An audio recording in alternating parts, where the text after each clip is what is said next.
রাঘব, রাঘব শুনতে পাচ্ছ? রাজকুমারী দেবকীর প্রথম সন্তান ভূমিষ্ঠ হয়েছে। শুনতে পাচ্ছে, আর এই প্রথমবার কোনো কেন এই কথা বলছো কেন? কেন আর বাসুদেবের প্রথম ৮ সন্তানকে জন্ম মাত্রই হত্যা করবেন? কারণ দেবী মহামায়া মহারাজ কংসকে আকাশবাণী করেছেন যে বাসুদেব আর দেবকীর অষ্টম গর্ভের সন্তান মহারাজ কংসের মৃত্যুর কারণ হবে। আর এই মনে রেখো, এই শিশুর আয়ু মাত্র কয়েক ঘন্টার আয়ু নিয়ে জন্মেছে। কি বলো তুমি ভাই? দেবকী হলো মহারাজ কংসের আদরের বোন, বাসুদেব হলো মহারাজ কংসের প্রিয় বন্ধু, আর মহারাজ কংস হলো এই শিশুটির মামা কখনো তার ভাগ্নিকে হত্যা করতে পারে নাকি? এইটা হয় না।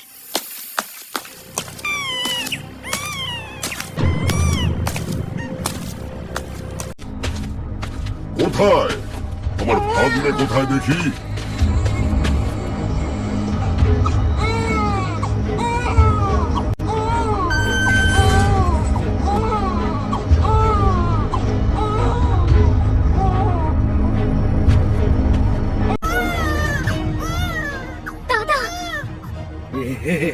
হ্যাঁ বোন, তোমার দাদা এসে গেছে।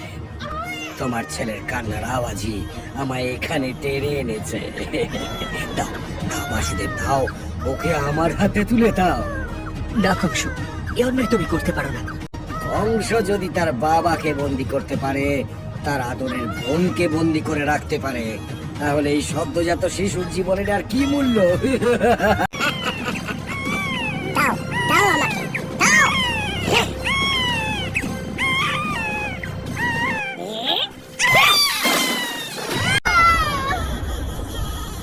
দরজাটা বন্ধ করে দাও।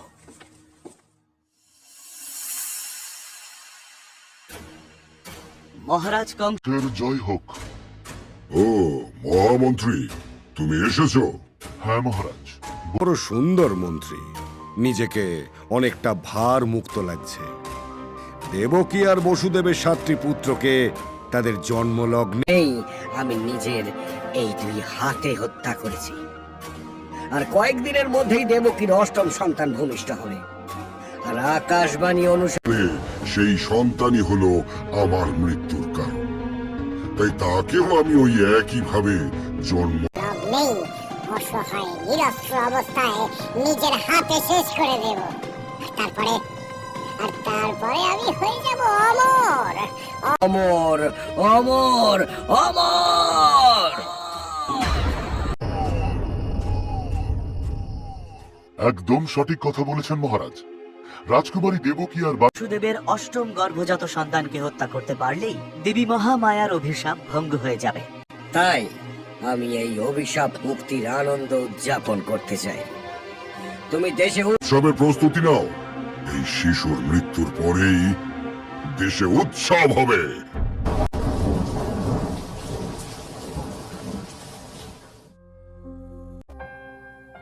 আজ আমার মনটা খুব অস্থির লাগছে। মনে হচ্ছে আজ রাতেই আমাদের 8ম সন্তান জন্ম নেবে, কিন্তু আমরা যদি এবারও আমাদের সন্তানকে বাঁচাতে না পারি, তাহলে তাহলে সেই আকাশবাণী কিভাবে সফল হবে? দেখো, যিনি আকাশবাণী করেছেন তার সফলও তিনি করবেন। তুমি চিন্তা না করে একটু বিশ্রাম নাও।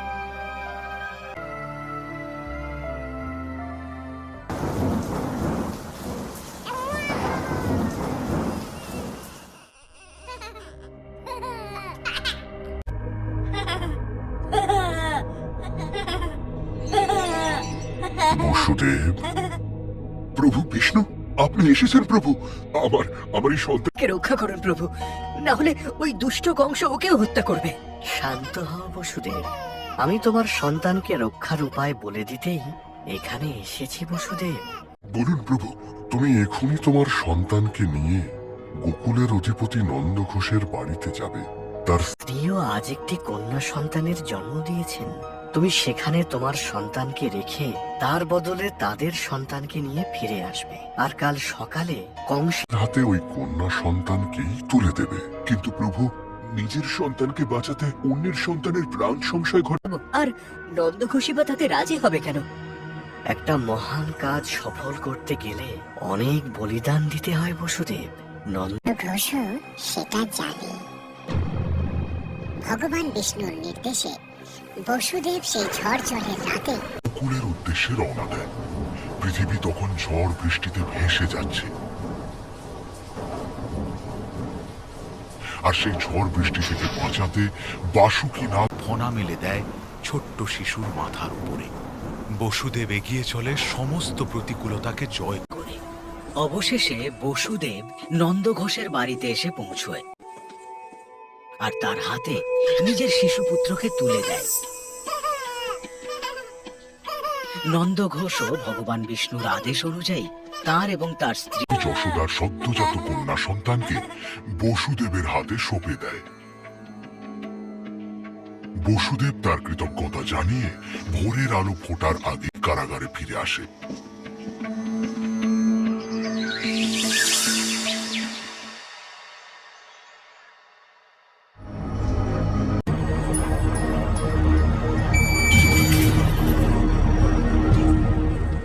আমি এসে গেছি, আমি এসে গেছি, আমি এসে গেছি। আমার শেষ শত্রুকে শেষ করতে আমি এসে কই, আমার কাছে দাও। দেখো দাদা, এবারে আমার পুত্র নয়, কন্যা সন্তান হয়েছে। তার মানে ভবিষ্যৎ বাণী এমনিতেই ব্যর্থ হয়েছে, তুমি ওকে ছেড়ে দাও দাদা। কি কন্যা সন্তান? হ্যাঁ দাদা, এই দেখো। পুত্র হোক বা কন্যা, শত্রুর শেষ রাখতে নেই, তাই ঝুঁকি নেওয়ার কোনো প্রশ্নই নেই।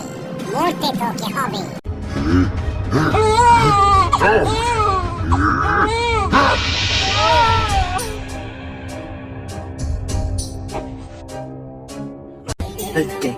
কে তুমি?